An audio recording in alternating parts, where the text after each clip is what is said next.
वैरागी को शत शत वंदन, इनके विशुद्ध भावों का अनुमोदन, वैरागी को शत शत वंदन।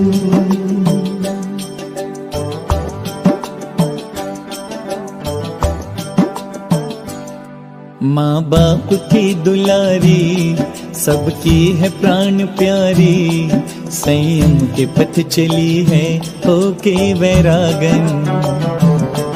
तप त्याग साधना में बीतेगी उम्र सारी, संयम के पथ चली है होके वैरागन।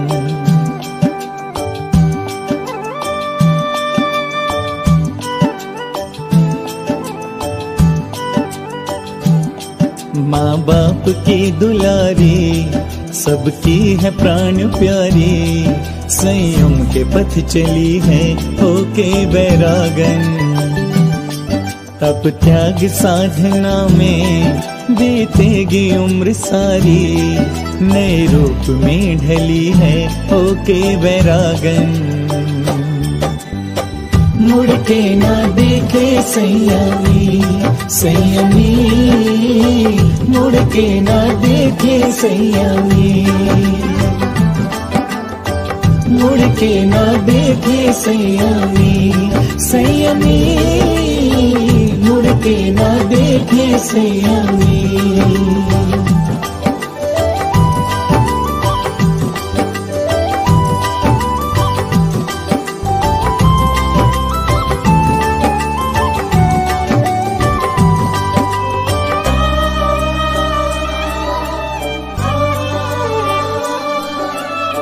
मोक्ष पथ के राही पीछे मुड़ते नहीं हैं, रोके किसी के त्यागी रुकते नहीं हैं।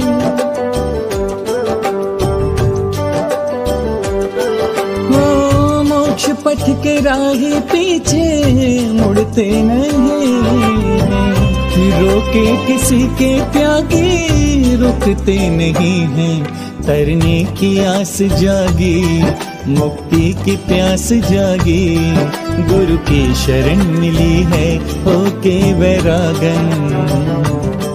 माँ बाप की दुलारी, सबकी है प्राण प्यारी, संयम के पथ चली है होके वैरागन। दर्शकों सादर जय जैन, आप देख रहे हैं जिनोदय, मैं हूं पंकज जैन। मध्य प्रदेश की राजधानी भोपाल से सटे औद्योगिक क्षेत्र मंडीदीप में इस वक्त हम मौजूद हैं। आप देख सकते हैं मेरे बाजू में दो ब्रह्मचारिणी बहनें बैठी हुई हैं। एक है 22 वर्षीय रोशनी दीदी और 30 वर्षीय आरती दीदी। दोनों बहनें हैं, इनकी जो है दिसंबर में दीक्षाएं होना है। इनसे हम बात करेंगे, जानने की कोशिश करेंगे कि कैसे आध्यात्मिक जीवन में इनका प्रवेश हुआ है। वैसे बेसिक जानकारी मैं आपको दे दूं कि साल 2015 का वे समय जब नगर में विज्ञानमती माता जी की परम शिष्या, प्रथम शिष्या वृषभमती माता जी का नगर में चतुर्मास हुआ, उस वक्त जब ये दर्शनों को गईं, वहाँ पर एक ऐसा संगम दोनों का हुआ कि वहीं से इन्होंने व्रतों को धारण किया और इस मार्ग पे चल पड़ी। वैसे यहाँ ये उनकी कर्म भूमि है, जन्म इनका कहीं और हुआ है, लेकिन दोनों वे भूमियाँ, कर्म भूमि भी और जन्मभूमि भी धन्य हुई जो ऐसी संतानों को उन्होंने जन्म दिया। वे माँ जिन्होंने इन संतानों को जन्म दिया, उनका भी हम बहुत बहुत आभार व्यक्त करते हैं। जानने की कोशिश करेंगे दोनों बहनों से। पहला प्रश्न मेरा रोशनी दीदी से कि आप अपने लौकिक जीवन के बारे में जो है हमारे दर्शकों को बताइए। मेरे परिवार में टोटल 7 जने हैं, 3 भैया, 2 बहनें, मम्मी पापा, भाभी। और मेरा जन्म पीपरवानी जिला नरसिंहपुर में हुआ था और मैं इधर 15 साल से मंडीदीप में रह रहे हैं। आपकी उम्र जो है बहुत कम उम्र है, 22 वर्ष की उम्र है, इनकी 30 वर्ष की उम्र है। जिस उम्र में युवतियां जो है विवाह के स्वप्न देख रही होती हैं, उस उम्र में जब उन्हें धर्म की, अध्यात्म की और आत्म उत्थान की समझ भी नहीं हुआ करती, उस उम्र में इस ओर पदार्पण आपका हुआ, वो कौन सी घटना थी, वो कौन से क्षण थे, कैसे आपके भीतर वैराग्य की जो ये अलग जगी, किस तरह से? 2015 में माता जी का चतुर्मास 11 दिन के लिए माता जी आई थी। तो माता जी के पास पढ़ने के लिए जाते थे, माता जी के पास जाते थे तो माता जी बोलती थी कि आया करो, धर्म करा करो, यानी सो तभी से हम माता जी से आर्यकमा विज्ञानमती माता जी की सुयोग शिष्या विषममती माता जी का आना हुआ, तो हम उन्हीं से जुड़े थे। तो उन्हीं से व्रत धारण आपने किया? नहीं, आर्यकमा विज्ञानमती माता जी से व्रत धारण किए थे। क्या ये इस तरह की भावनाएं आपके अंदर पहले से पल्लवित हो रही थी, या जब आपने उनके दर्शन किए उसी वक्त ये भाव आपके अंदर जागृत हुए? विषममती माता जी के दर्शन किए थे तो ही ये व्रत रहने के भाव हुए थे। देखिए, हमारे बीच में जो है आरती दीदी भी मौजूद हैं। दीदी, आप अपनी शिक्षा के बारे में बताइए, और कैसा अब आपको लग रहा है, आपकी दीक्षाएं होने वाली हैं, कैसा आप महसूस कर रही हैं? मैंने बीतम पाइना दिया है और अब मुझे बहुत अच्छा रहा है, दीता होने वाली है, उतनी बहुत होती है। देखिए कितनी खुश हैं ये बहनें, चूँकि उस मार्ग पे ये जा रही हैं। बड़ा कठिन मार्ग होता है, बड़ी ना जाने कितने जन्मों की इनकी तपस्या होगी। और अच्छा, एक प्रश्न ये आता है कि जैसे कि आपके परिवार में इतने लोग हैं, 5 भाई बहन शायद आप लोग हैं, तो इस पे 3 आप जो है मुक्ति मार्ग पे चल पड़े हैं, तो ये बड़ी बात है। और चूँकि मंडीदीप के लिए मुझे लगता है कि इस नगर के लिए तो पहला ऐसा अवसर होगा, ये बड़े गर्व की बात है कि आप नगर गौरव बन गए हैं।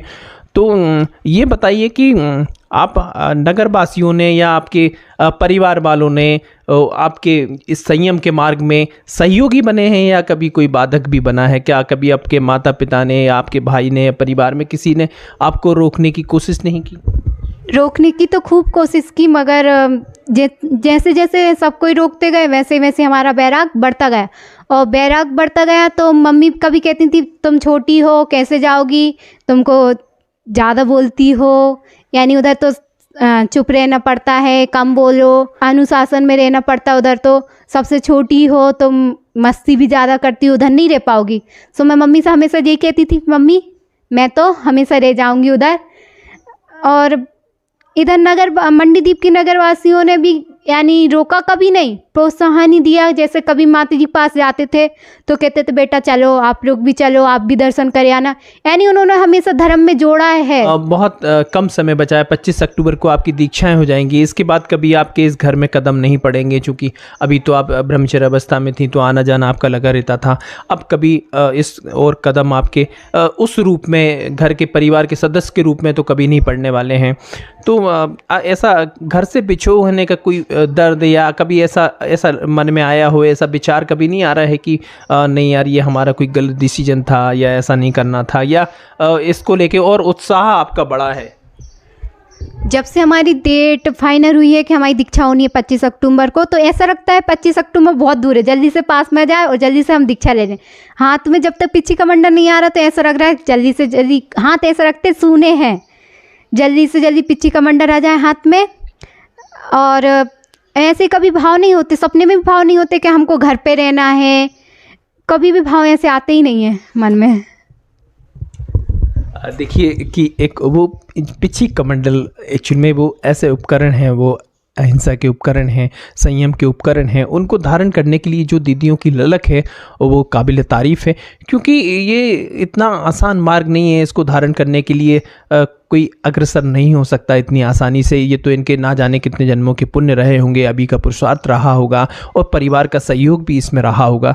जब ये आके बड़े, निश्चित रूप से इस परिवार के संस्कारों की ये पराकाष्ठा है, संस्कारों का ये रूप है जो आपको आपके सामने जो है 2 बहनें दिख रही हैं, इनके भाई भी ब्रह्मचर्य व्रत ले रखे हैं, घर में भी कई सारे जो जितने भी लोग हैं वो नियम धर्मों का पालन करते हैं। तो अभी आपकी जो दीक्षाएं होने वाली हैं, तो आपने किससे निवेदन किया था और कब आपकी जो है दीक्षा की, उन्होंने क्या आश्वासन आपको दिया कि ये कारवा आगे बढ़ा आपका? पहले मंडीदीप में 2022 में माता जी का चतुर्मास के पहले माता जी का, सिद्ध सी माता जी, आचार्य का सबका आना हुआ, तो मैंने प्रथम बार माता जी और आचार्य के दर्शन किए थे, आचार्य विभव सागर महाराज जी के। तभी मन में ये भाव रहते कि मुझे भी, यानी सभी उसमें संघ में आरिकाएँ पूरी छोटी छोटी उम्र की हैं, सो मैंने भी भाव बनाए लिए कि मुझे भी 25 साल की होंगी उसके पहले मुझे दीक्षा लेनी है। और आरिकमा सिद्धि माता जी भानपुर में चतुर्मास हुआ 2022 में, तो उनकी ही मार्ग यानी उनने ही फिर दीक्षा के लिए यानी आचार्य से बात की क्या आचार्य इनको दीक्षा देनी चाहिए। सो आरिकमा सिद्धि माता जी का सबसे बड़ा हाथ है कि माता जी के ही प्रोत्साहन से हम आज दीक्षा ले पा रहे हैं।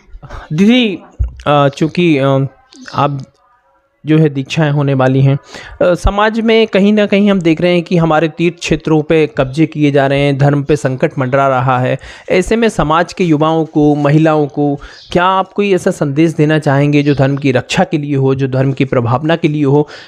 चूँकि प्रभावना अंग देखा गया है कि हम हर तरह से सक्षम होते हुए, यानी कि हम जैन लोग जो है मार्केटिंग की फील्ड के लोग माने जाते हैं, इसके बावजूद जो जैन धर्म है उसकी मार्केटिंग में हम लोग कहीं ना कहीं विफल रहे हैं। तो आज के युवाओं को और महिलाओं को आप क्या संदेश देना चाहेंगे कि वे धर्म की रक्षा के लिए और धर्म की प्रभावना के लिए आगे आए या क्या कुछ करें? मैं सभी भैया और भाभी और बहनों से यही कहना चाहूँगी, क्या आजकल सबने यही सोच लिया कि एक बच्चा काफ़ी है। एक बच्चा आजकल के लिए सिर्फ अपने लौकिक शिक्षा के लिए तो काफ़ी है, मगर धर्म के लिए नहीं है। और फिर उसके ऊपर सभी यही सोचते हैं बाहर जाएंगे तो अच्छी लौकिक पढ़ाई कर लेंगे, मगर ये नहीं, पढ़ाई तो अच्छी हो जाएगी मगर वो धर्म का कभी भी नहीं सीख पाएंगे। वो अगर साधु संतों के पास रहेंगे तो उनसे ज़्यादा सीख पाएंगे, उनके दर्शन कर पाएंगे। आजकल सभी बाहर जाते हैं पढ़ने तो बाहर के ही हो जाते हैं। और जैसे अभी कुछ दिन पहले एक महाराज जी के ऊपर यानी एक दुर्घटना हो गई, हादसा हो गए, तो हाँ जो भी हुआ है, मगर अगर जैन समाज की युवा और सभी उनके यानी साथ में होते, यानी उनकी जैसे चतुर्मास चल रहा था तो उसमें जाते, आचार्य महाराज जी उनसे पूछते कि महाराज जी आपको कुछ चीज़ की आवश्यकता है, कोई परेशान तो नहीं कर रहा, यानी तो आज का जैन समाज बस अकेला आहार करवाने चली गई, आहार में क्या चलाना है जेब, बस उसके अलावा कुछ भी नहीं। दोपहर में 2 के बाद तो कोई आता ही नहीं है, इसलिए सब कोई यानी चतुर्मास करवाएं तो आहार ही एक वो चर्या नहीं है, उसके अलावा भी सभी चर्याएं करवानी चाहिए। कहा जाता है कि स्त्री पर्याय में जो है मोक्ष संभव नहीं है, बावजूद इसके आपका इस मार्ग की ओर अग्रसर होना, क्या कुछ आप महिलाओं को इस संबंध में संदेश देंगे? ये तो सत्य बात है कि स्त्री पर्याय में मोक्ष जाना संभव नहीं है, मगर स्त्री पर्याय में मोक्ष जाना संभव नहीं है सो ये तो नहीं कह सकते कि अपन अगर फर्स्ट क्लास पढ़ेंगे तो सभी ये नहीं कहेंगे क्या हम डॉक्टर नहीं बन सकते। डॉक्टर बनने के लिए पहले फर्स्ट क्लास पढ़नी ही पड़ेगी। वैसे ही आर्य यानी अपन को मोक्ष जाना है तो पहले आर्य का व्रत ग्रहण करने ही पड़ेंगे। स्त्री पर्याय में घर में रहने से मोक्ष नहीं चले जाएंगे। मोक्ष जाने के लिए पहले आर्य का पद ग्रहण करना पड़ेगा, उसके बाद स्त्री रिंग का छेद होकर आर्य आगे बढ़ पाएंगे। ये मार्ग इतना कठिन है, आपको भय नहीं लगता है? आप इस ओर आगे बढ़ रहे हैं, इतनी कोमल सी काया है आपकी, आप बैठे हैं और मतलब ऐसा नहीं लगता है? क्योंकि इतना कठिन मार्ग है कि कोई भी इसको देख के सहम सा जाता है। इतने कठिन मार्ग पे आप अग्रसर हो रहे हैं और देख रहे हैं कि आपके चेहरे पे कोई चिंता नहीं है बल्कि खुशी झलक रही है, ऐसा क्यों? मैंने कभी भी ना धर्म को पहले तो 2015 तक यहाँ भार समझा था, मगर अब ना उसमें ना उत्साह रखता है कि नहीं, सबसे अच्छा पद है तो जैन, यानी उसमें दीक्षा ले लो, सबसे अच्छा है। मगर कभी भय नहीं रखता क्योंकि मैंने अच्छे से ना धर्म को ना समझ लिया है। जैसा कि जिस समाज में आप पले बड़े हैं, मणिदीप औद्योगिक क्षेत्र है, यहाँ आप रहे हैं, तो यहाँ की समाज के लिए आपका कोई ऐसा संदेश जो आप समाज को देना चाहते हैं, समाज से कुछ कहना चाहते हैं, या कोई ऐसी पीड़ा या ऐसी कोई कमी जो आपको हमेशा खलती हो जिसके विषय में आप प्रकाश डालना चाहते हैं, समाज को आईना दिखाना चाहते हैं? सभी यानी श्रावक लोग ये चाहते हैं कि साधु संत चतुर्थ काल की चर्या करें और श्रावक पंचम काल के भी नहीं, छठे काल के भी नहीं हो रहे हैं। आजकल श्रावकों को भी ये सोचना चाहिए, जैसे आप मणिदीप में अभी अधिकतर जंगल की व्यवस्था बिल्कुल भी नहीं है, तो सभी को इस पे ध्यान देना चाहिए कि पहले तो जंगल की व्यवस्था कर लें, नहीं तो साधु तो आएंगे बहुत सारे मगर चर्या अच्छे से नहीं कर पाएंगे, और साधु फिर ना चतुर्मास हो पाएगा मणिदीप में, ना अच्छे से चर्या पड़ पाएगी साधुओं की।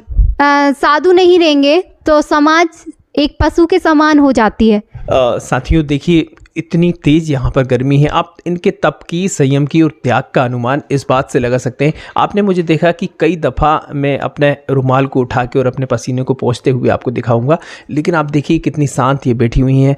ये इनका ये तप है, ये संयम है जो झलकता है।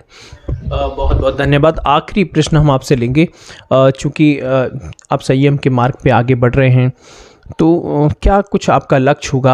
आत्म कल्याण के साथ साथ क्या सामाजिक उत्थान भी आपका लक्ष्य होगा? और साथ साथ ये भी बताएं कि दीक्षा के आखिर क्या कुछ मायने हैं, दीक्षा से क्या कुछ अमूलचूल परिवर्तन हमारे जीवन में हो सकता है? दीक्षा मेरा पहला लक्ष्य है कि मुझे सिद्ध बनना है। मेरा लक्ष्य है कि मैं स्त्री पर्याय का छेदन करके मोक्ष जा सकूं।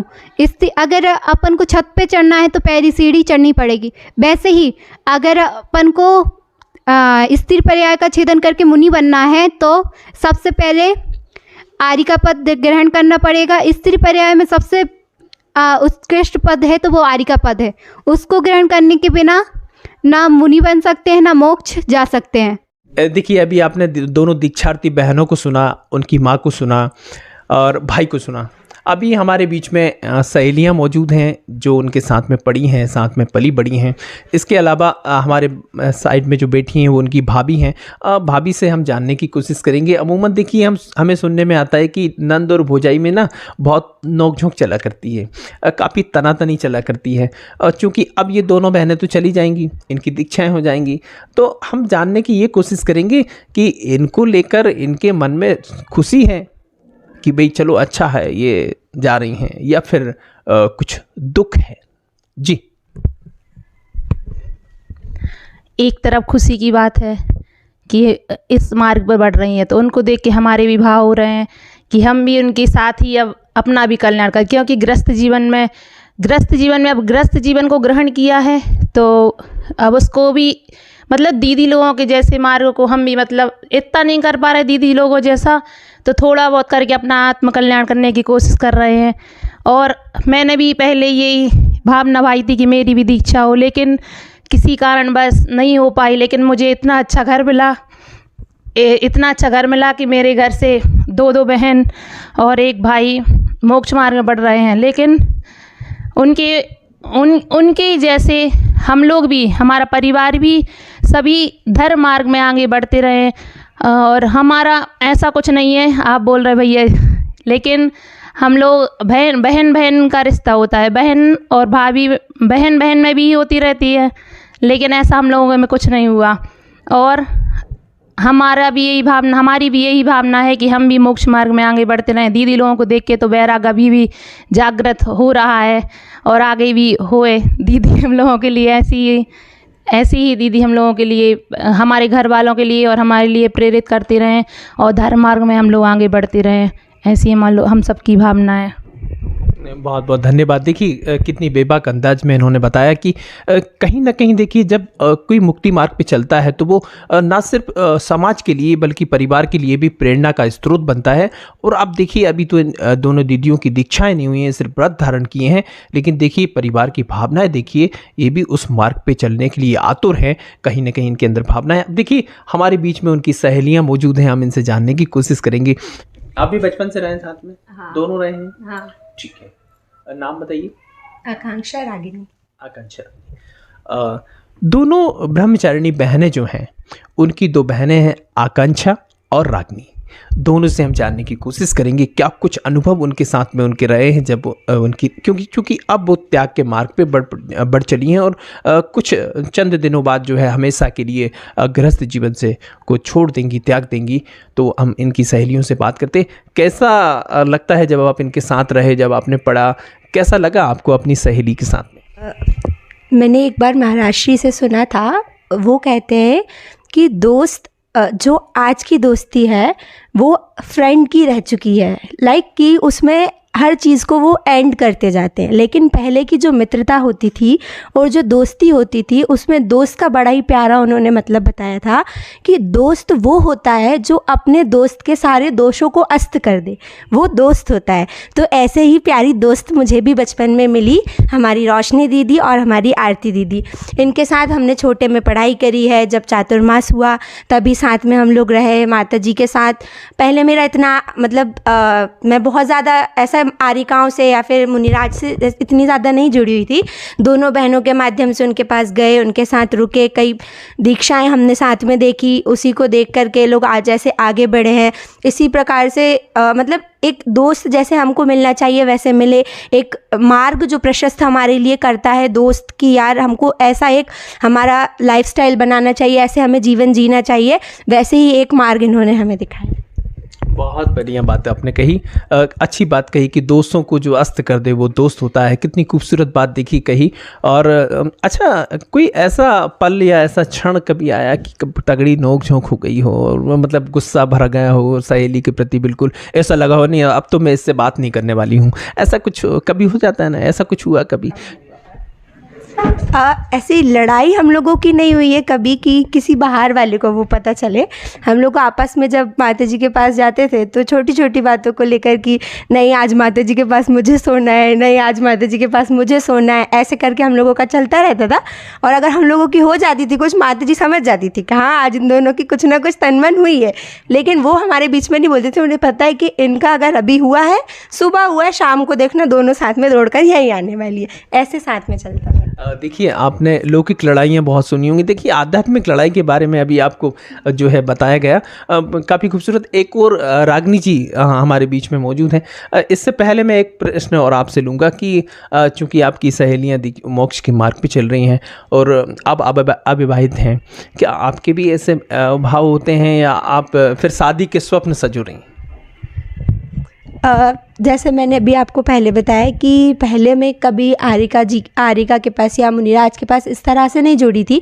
जब इनको देखा, मतलब इन्होंने ही एक बताया कि ऐसे हमारे यहाँ पर आरिकाएँ होती हैं, मुनिराज होते हैं, उनके पास ऐसे रहते हैं, तभी से फिर मैंने इन दीदियों के साथ जाकर के वहाँ पर उनके साथ रहना देखा, कैसे रहते हैं कैसे नहीं। अभी मेरी मतलब पढ़ाई चल रही थी, मैंने मेरी पढ़ाई कंप्लीट करी, लेकिन हमेशा जब भी इनसे दीदियों से बात होती है या फिर उनको देखते हैं तो एक होता है ना, जैसी चर्या हम देखते हैं वैसा ही हमारा मन होता है। तो वही कहीं ना कहीं कहना चाहिए कि अगर हम इनको देखते हैं तो हमें भी लगता है कि नहीं, अगर संसार है तो उसमें कुछ नहीं है, मतलब अगर हम इस मार्ग पर जाएंगे तो कहीं ना कहीं हमारा कल्याण होना है। तो उसी वही भावना हम भाते हैं कि भगवान जैसे ये लोग गए हैं, जैसे अभी तक हम इनके साथ रहे, वैसे आगे भी हम साथ रहें।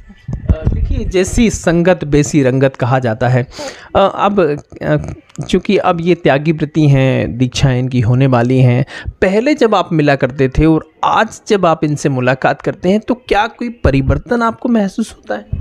दोस्ती में तो ऐसे परिवर्तन नहीं है, लेकिन अब जैसे उन्होंने व्रत ले लिया है, 25 अक्टूबर को उनकी दीक्षा होने वाली है, तो जो पहले जो दोस्ती थी उसमें हमारी थोड़ी सी लड़ाइयाँ मस्तियाँ ये सारी चीज़ें होती थी, वो कहीं ना कहीं अब थोड़ी सी एक कहना चाहिए विनय जो होती है वो उसमें एक तरीके से कन्वर्ट हो जाती है। तो वही थोड़ा सा एक डिफरेंस आया है, बाकी हमारी जो दोस्ती पहले थी वैसे अभी भी।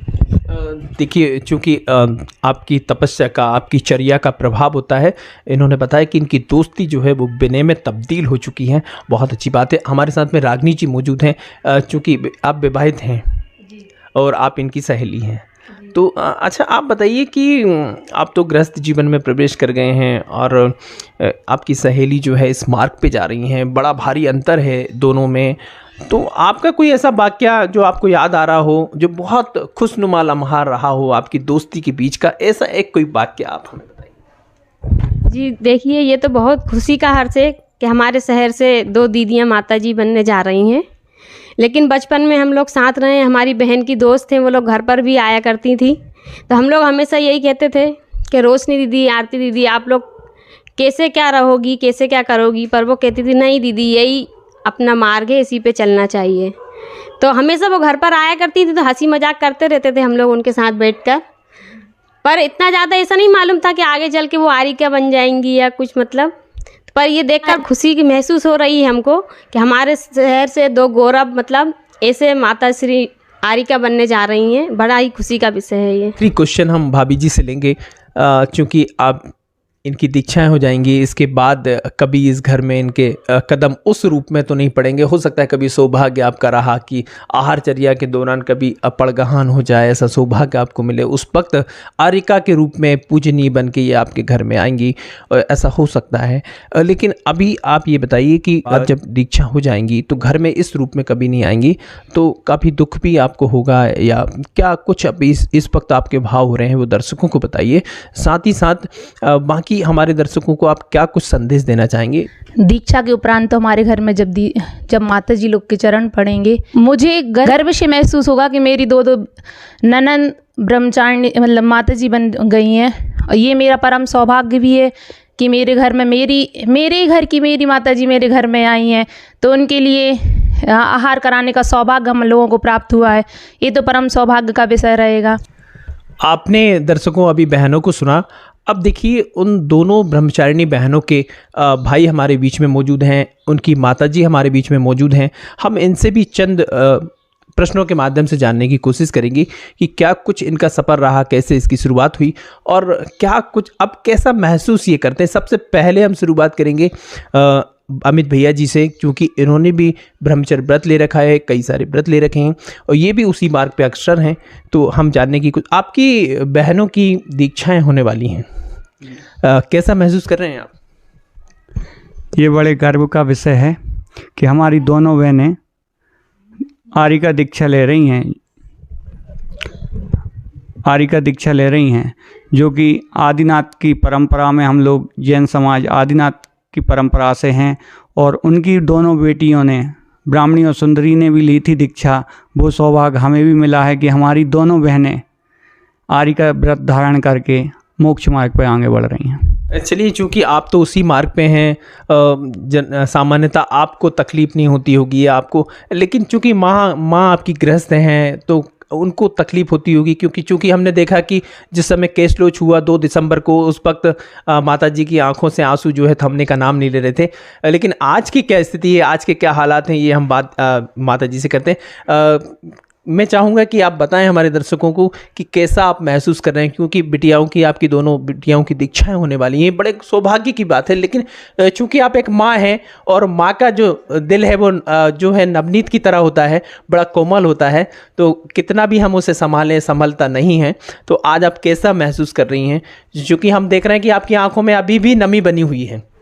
हम दोनों बेटी जा रही हैं, बहुत ही ज़्यादा अच्छा लग रहा है। हम इस मार्ग पे माने गृहस्थ मार्ग पे नहीं बिलमी, अपनी मोक्ष मार्ग पे जा रही हैं। खुशी तो हमको भी होती है। हमने तो वो जन्म नहीं लिया था, उसके ही पहल भाव बन गए थे कि हमारे बच्चे, कोई कहता था कि ज़्यादा बच्चे हो रहे हैं इनके, और घर में दोनों माने चाचियों के इतने हैं, इतने इनके अकेले के हैं। तो हमने जब भी भाव बना लाए थे कि हमारे एक बेटा महाराज जी बनाएंगे और एक बेटी माता जी बनाएंगे। मानो वो बात ऐसी फैली है कि वो सही में वही मार्ग पे चली गई, दोनों बेटी और बेटा भी वही मार्ग पे गए। हम बाकी बात की खुशी है कि अब हम गृहस्थ में नहीं फंस पाई हमारी बेटी, ये हमें खुशी है। देखिए, बहुत हौसले की बात है, बहुत खूबसूरत बात इन्होंने कही। इतना सामान्य, इतना आसान नहीं होता है एक माँ इस तरह की बात जब कर रही है, चूँकि इनके दिल में कहीं ना कहीं दर्द है। इसके बाद ये अपनी बिटियाओं को आशीर्वाद दे रही हैं उस मार्ग की ओर बढ़ने का। और देखिए कि जब इन्होंने स्वप्न देखा कि एक बेटा जो है मुनि बन जाए और एक बेटी आर्य का बन जाए, चूँकि देखिए बोनस के रूप में आप यहाँ पर देख रहे हैं कि दो बिटियां इनकी मोक्ष मार्ग पे चल रही हैं। मतलब जो इनकी सोच है, कहा जाता है कि हम जो सोचते हैं वो कभी होता नहीं, लेकिन देखिए जो इन्होंने सोचा उससे भी कुछ अधिक इन्हें मिला है। बहुत अच्छी बात है। भैया जी, आप बताइए, चूँकि आप भी व्रत धारण किए हुए हैं, क्या आपके भी वैसे ही भाव हैं या आपकी दीक्षाएं भी निश्चित हो चुकी हैं, अब इसमें होने वाली हैं, कोई बात चल रही है? हमने भी आजीवन ब्रह्मचर्य व्रत ले लिया है, और पापा जी ना होने के कारण हम घर की जवाबदारी, क्योंकि बड़े हम हैं, तो इसलिए दोनों बहनों की दीक्षा के बाद एक भाई का संबंध कराने का और हमारी जवाबदारी है। इसके बाद आचार्य भगवंत विशुद्ध सागर जी महाराज के चरणों में हम भी दीक्षा जरूर लेंगे और इस महाव्रत को और आगे बढ़ा इस ब्रह्मचर्य व्रत को महाव्रतों में बदलकर अपना आत्मा का कल्याण करेंगे। आप संक्षिप्त में बताइए कि दोनों जो आपकी बहनें हैं उन्होंने किससे व्रत धारण किए, किससे दीक्षा होने जा रही है, आपने किससे व्रत धारण किए, और अभी आप जो हैं किस संघ में हैं या किस मुनि के संरक्षण में आप ज्ञान अर्जन कर रहे हैं? मेरी दोनों छोटी बहनें जो कि सन 2015 में यहाँ पर आरिका माँ विश्वमती माता जी जो कि विज्ञानमती माता जी की प्रथम शिष्या थीं, उनसे उन्हें वात्सल्य मिला, उनकी सेवा की 4 महीने 5 महीने। इसके बाद जब आरोन में दीक्षा होना थी 15 में 4 आरिकाओं की, जब उनने देखा कि आरिकाएँ ऐसे बनते हैं, ऐसे व्रत लेते हैं, ऐसे निभाते हैं, जब से उनने लगातार उसी की कर रही हैं। और फिर मैंने भी बीच में बहुत परीक्षा की कि मैं तुम्हारा शादी कर देते हैं, संबंध कर देते हैं, गृहस्थ, मान लो ये मोक्ष मार्ग बहुत कठिन है, हमने व्रत लिया है, हम बाहर रहते हैं, हमें पता है कि कितनी परेशानी आती है। इसके बावजूद उनको अभी 1 साल पहले तक मैंने बोला कि इस साल हम आपकी शादी कर देंगे दोनों की। इसके बाद वो बोली कि नहीं, हम लोग तो व्रत ही लेंगे और महावेती बनेंगे, क्योंकि हमने माता जी से बोला था कि हम तो आरिका ही बनेंगे। और आज वो दोनों 25 अक्टूबर को दोनों बहनें दीक्षा लेके आरिका व्रत धारण करेंगी और आगे मोक्ष मार्ग पे बढ़ेंगी। हमने उनकी बहुत परीक्षा की, मगर हम लोग हार गए और वो जीत गई। क्या चाहते हैं आप भी इसी तरह जीतना चाहते हैं? और क्या लगता है जैसे आप जो दीक्षाएं होने वाली हैं उसमें आपके नगर के जो समाजजन हैं या फिर देश भर के जो लोग हैं उनसे आप क्या आह्वान करेंगे? जैसे कि जैन शास्त्रों में लिखा है और गुरुओं ने हमें बताया है कि दीक्षा क्या है। दीक्षा वो चीज़ है संकल्प।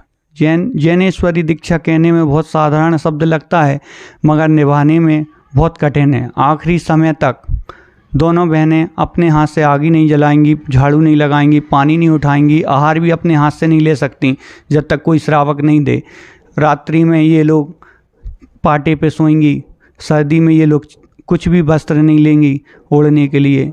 45 का टेम्परेचर होता है जब भी ये अपने एक ही टाइम पानी लेंगी। ऐसे व्रतों को हमारी बहनें लेने जा रही हैं जो कि हर किसी के बस का काम नहीं होता।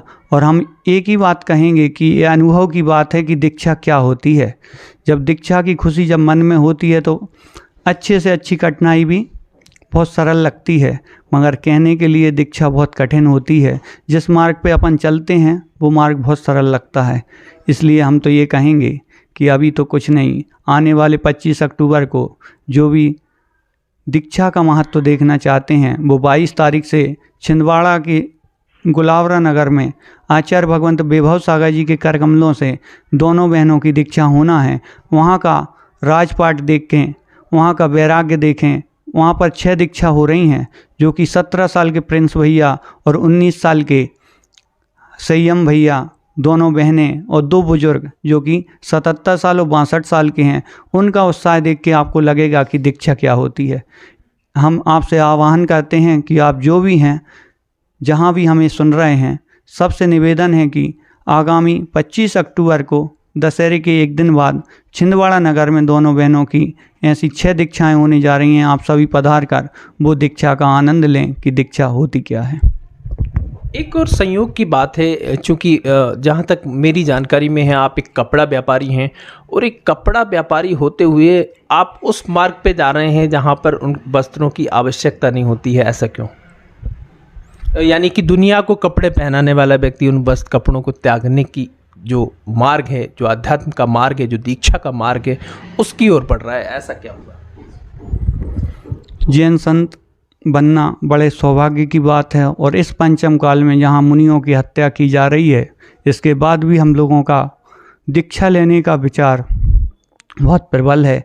और हम लोग चाहते हैं कि जो ने जैन धर्म मिला है, जिसको मनुष्य जन्म मिला है, वो अपनी आत्मा का कल्याण जरूर करें। और आपने पूछा भैया कि हम वस्त्र पहने हुए हैं, ये तो बाहरी चीज़ें हैं, क्योंकि पहन के तो आए नहीं थे और ना पहन के जाना है। ये तो बीच का जो कि वासनाओं को ढकने के लिए होता है। जैन साधु संत को जब आप देखते हैं तो आपको तो नग्न दिखते होंगे, मगर वो दिगंबर संत जिनकी अंबर आसमान ही वस्त्र हैं, जिनकी दिशाएं ही वस्त्र हैं, उनने पूरा अपना जो प्रकृति धर्म है, जैसे कि आप पैदा होते हैं वैसा ही धर्म वो निभाते हैं, क्योंकि इसमें समरम समारम आरंभ करने का निषेध है दीक्षा में, और जो कहते हैं उससे पाप होता है। इसलिए सब चीज़ों को छोड़ना ही दीक्षा है। दीक्षा में कुछ नहीं करना पड़ता, जो कुछ कर रहे हैं उसे नहीं करना ही दीक्षा है, क्योंकि भगवान महावीर स्वामी ने बोला है कि हाथ पे हाथ रखकर अपनी आत्मा का ध्यान करें और आत्मा का कल्याण करें, क्योंकि बाहर जो कुछ दिख रहा है वो सब दिखने का नहीं, देखने का है, महसूस करने का नहीं, और आत्मा को महसूस करने का है। हमारे घर पर इतना सौभाग्य मिला है कि इस नगर मंडीदीप में 4 जिनालय हैं, एक चैत्यालय है, 140 से 50 घर की जैन समाज है, और हम यहाँ पर सन 2008 में आए थे। जब ही माता जी के दर्शन हुए, साधु संत मिले, यहाँ से हमें धर्म मिला।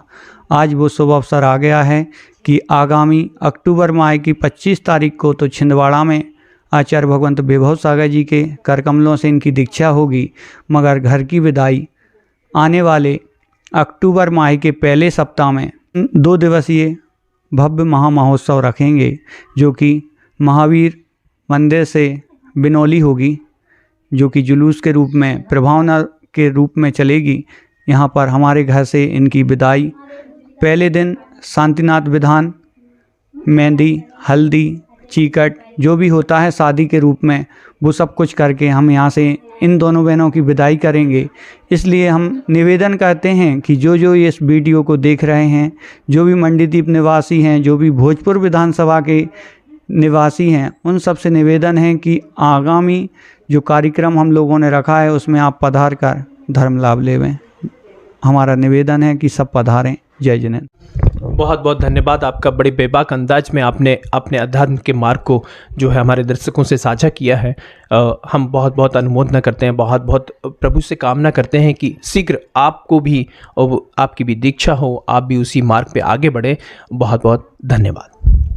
देखिए, तमाम लोगों से हमने बात की, चाहे माता जी हों, चाहे भाई हों, चाहे सहेलियां हों, चाहे भाभी हों, परिवार के तमाम लोगों से हमने चर्चा की। दोनों ब्रह्मचारिणी बहनें, इनकी दीक्षाएं होने जा रही हैं। निश्चित रूप से दर्शकों, दीक्षा के बाद भी हम उनसे बातचीत करके आपको दीक्षा के बाद के अनुभवों से भी आपको अवगत कराएंगे। आप ज़रूर बताइएगा कि आपको कैसा लगा इन लोगों से बात करके। हमारी जो आरिकाएँ बनने जा रही हैं दोनों बहनें, इनके विचार जान के आपको कैसा लगा कमेंट्स बॉक्स में कमेंट्स करिए। चैनल को सब्सक्राइब करिएगा, वीडियो को लाइक और शेयर करिएगा। तब तक के लिए लेते हैं आपसे विदा। धन्यवाद। जय जय।